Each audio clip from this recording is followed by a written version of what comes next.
नमस्कार, मैं शारदा पांडे आसान जिंदगी किसी एपिसोड में आपका स्वागत करती हूँ। आज मैं हंसते हुए इसलिए आपको दिख रही हूँ क्योंकि बहुत ही हंसी आ रही है। मैं भी यूपी की हूँ और जो अफवाह अभी यूपी में चल रहा है बाल काटने का और ये सब राखी को उतार के रख दो। अरे क्या राखी में टाइम बम लगा हुआ है क्या कि उतार के रख दो ना कोई विस्फोट हो जाएगा। राखी आप अपने से खरीदे हो, अपने भाइयों के हाथ में बांधे हो, आप बिल्कुल भी राखी मत उतारिए। एक बहन ने हमसे प्रश्न किया क्या राखी उतार के रख दें, तो हमने उनसे पूछा कि क्यों, तो बोले ऐसे अफवाह है, फिर बाल कटने का अफवाह है। मैं बोली भाई आप पढ़े लिखे हो, करे सब अफवाहों पर ध्यान देते हो। जो ये अफवाह फैलाता है, मैं उन भाइयों से निवेदन करना चाहती हूँ कि आप अगर ये अपनी ऊर्जा किसी के भलाई में या अपने भलाई में या अपने प्रियजनों के भलाई में लगाएं तो कितनी भलाई होगी। हमको बहुत प्रसन्नता है कि आप अगर इस प्रकार का प्रचार किसी अच्छे के लिए करें तो कितनी बड़ाई होगी आपकी। किसी के मन में भय पैदा करना।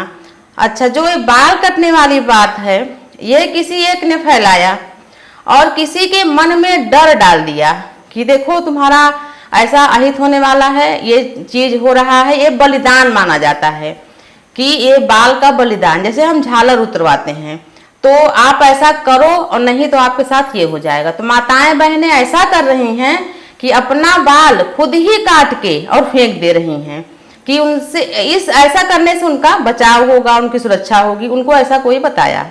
जैसा कि मैं यूपी में मैं खुद यूपी की रहने वाली हूँ और हमको ठीक से सन नहीं याद है, फिर भी ये 84 की बात है जब ये प्याज वाली डायन का अफवाह फैला था। वो हमारे जो वरिष्ठ भाई हैं, जो हमारे माता पिता हैं, काफ़ी सयाने हो गए होंगे, वो जानते होंगे इस बात को कि 84 ही सन है कि प्याज वाली डायन, यानी एक डायन आएगी, प्याज मांगेगी, आप उसको प्याज और रोटी मांगेगी, आप उसको प्याज रोटी दे दोगे और फिर वो प्याज को निचोड़ेगी। तो अगर उस प्याज से खून निकला तो आप मर जाओगे, खून नहीं निकला तो ठीक है। तो अब भाई जो प्याज रोटी देगा तो इंतजार थोड़ी करेगा कि प्याज को निचोड़े फिर देखे कि खून निकला तो हम मरे या जिंदा रहे। तो भाई बोले तो बहुत खतरनाक ये है विकल्प, इसका दूसरा विकल्प क्या है। तो ये अफवाह फैलाने वाले पहले समस्या बताएंगे फिर उसका समाधान भी बताते हैं। तो बताए हाँ ऐसा तो खतरा है, तो ऐसा है उसका विकल्प कि आप अपने घर के सामने पंजे का निशान लगा दो, तो वो डायन पंजे का निशान को देख के नहीं आएगी। जो हमको सुन रहे हैं बड़े भाई, हमारे बहनें, माताएं उस समय ये रोटी वाली डायन की कहानी अच्छी तरह से जानती होंगी।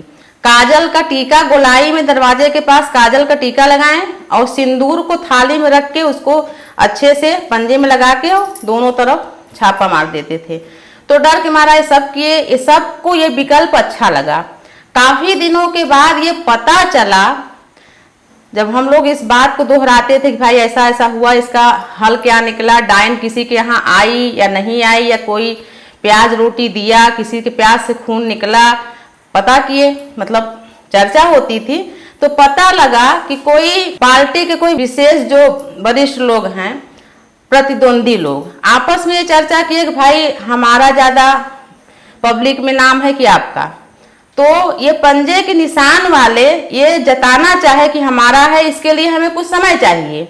तो उसके लिए वो 3 महीने का समय मांगे। तो 3 महीने के भाई अगर खुद अपने व्यक्तियों को नियुक्त करते किसी के घर में जाके छापा लगाने को, तो काफी उनका खर्च पड़ता। लोगों के मन में डर भय जब भर दिए तो लोग खुद अपने घर में छापा लगाने लगे। इस कार्य में 3 महीना लगा। उसके बाद जब सर्वे हुआ तो जो दूसरी पार्टी वाले थे बोले कि हाँ यार ये तो सही बात है, ये तो सबकी जगह, मतलब सबके घरों के सामने में पंजा का निशान है और ये काफी लोग सब चाहते हैं। तो इस टाइप की अफवाहें उड़ती हैं, इस पर आप ध्यान न दें। मैं आपसे बिल्कुल ही कह रही हूँ कि कोई भी अपना राखी उतार के न फेंके, न उससे डरे। गोगा नवमी पर अपनी राखी उतारे, गंगा में किसी चलते हुए पानी में विसर्जन कर दें या बहन का प्रेम स्नेह मान के उसको संभाल के रखें। बहुत सारे भाई अपनी बहन के राखी कई सालों से संभाल के रखे रहते हैं, उसमें लिख के एक बैग में करके अच्छे से लिख के हाँ कि इस सन की राखी बांधी हमारी बहन, इस सन में राखी बांधी। तो आप इन अफवाहों में ना आए। इसी प्रकार की अफवाह मैं आपको और बता रही हूँ। आप अपनी ऊर्जा इन अफवाहों में न लगा के अपनी उन्नति में लगाएं। जो भाई बहन जो इतने सातिर दिमाग के हैं, जो अफवाह फैलाते हैं, वो भी हमको अगर सुन रहे हो, मैं उनसे बार बार यही निवेदन करूंगी कि लोगों को भ्रम में न डालें। जिस ऊर्जा को हम सही दिशा में उपयोग करना चाहिए, उस ऊर्जा को हम इस अफवाहों में देकर अपना समय नाश न करें और अपनी ऊर्जा को सही जगह लगाएं। एक अफवाह और, ये हमको सही सन तो नहीं याद है, फिर ये लगभग 2000 या 2001 की बात है कि लिहेजा लिहेजा लिहेजा एक मंत्र कोई बताया। किसी भी मतलब गांव का जो पड़ाव होता है, अपने गांव का यानी दूसरे गांव वाले आके कोई हांडी में गड़ंत गाड़ देंगे तो उस गांव का नाश हो जाएगा। अब मैं तो अभी जहाँ हूँ यहीं पर थी मैं, तब भी जब मैं वहाँ गई तो हमारे जो देवर हैं, बाकी लोग भाई लोग हैं, सब लोग बताए भरी ठंडी में, यानी कि ये पूस की ठंडी की बात है, नवंबर दिसंबर की, जनवरी की बात है, बेचारे पूरे रात अपने गांव में जो मतलब बड़े बड़े रास्ते होते हैं गांव में अंदर आने की तरफ, वहां जाके भरी ठंडी में बड़े बड़े जो अपने अरहर और के पेड़ वगैरह होती है सब उसके पास खड़े होकर बेचारे लाठी डंडा लेकर और ये मंत्र जपते थे। मतलब समस्या देने वाला समाधान भी बताया। हांडी कहीं भी गाड़ देगा, आप कैसे जानोगे? मान लो चलो आप उस रास्ते में खड़े हो जो मेन रास्ता है, मेन रास्ते से ना हो कि आप खेत में से कहीं से भी कोई आया गड़ंत गाड़ दिया, तो इसका विकल्प क्या है? तो वो व्यक्ति विकल्प भी बताता है कि इसका विकल्प यही है कि आप ये मंत्र रात भर जपो कि लिहेजा लिहेजा लिहेजा।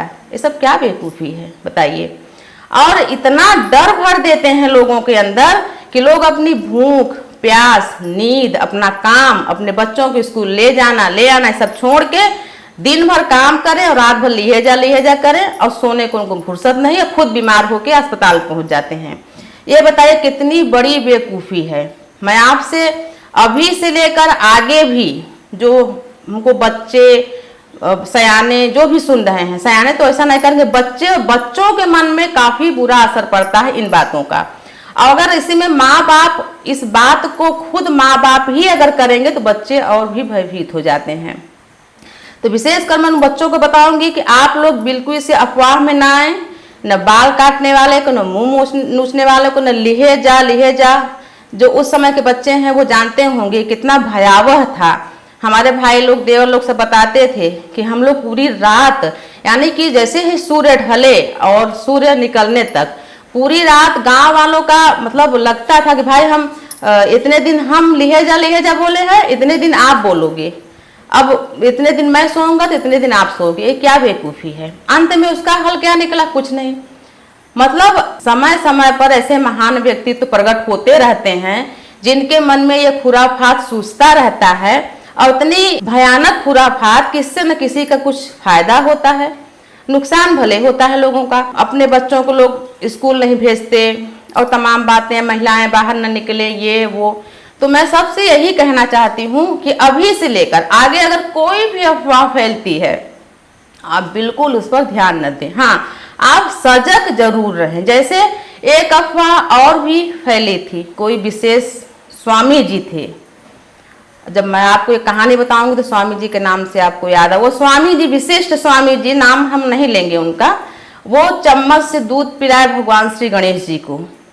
और उसके बाद जो वहाँ के संत साधु थे उनसे बोल दिए कि हमने दूध पिलाया, भगवान गणेश जी दूध पिए।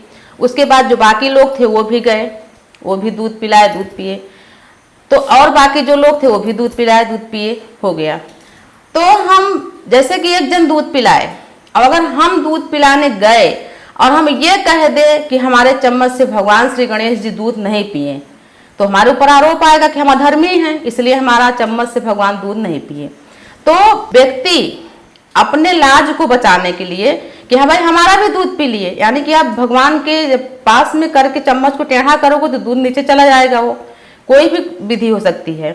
ये हम कहते नहीं कि भगवान के ऊपर श्रद्धा मत रखो, भक्ति मत रखो, लेकिन ये एक ट्रिक है कि अगर हम कहेंगे हमारा दूध पी लिए तो अगला व्यक्ति भी कहेगा कि हमारा दूध पी लिए, या तुम्हारा दूध नहीं पिए तो क्यों नहीं पिए, इसका मतलब तुम अधर्मी हो। तो ये सब बातें आप अपने मन से निकाल दें और मैं बार बार उन बहन भाइयों से निवेदन करूंगी जो जिनके मन में ये खुराफात सूझती है।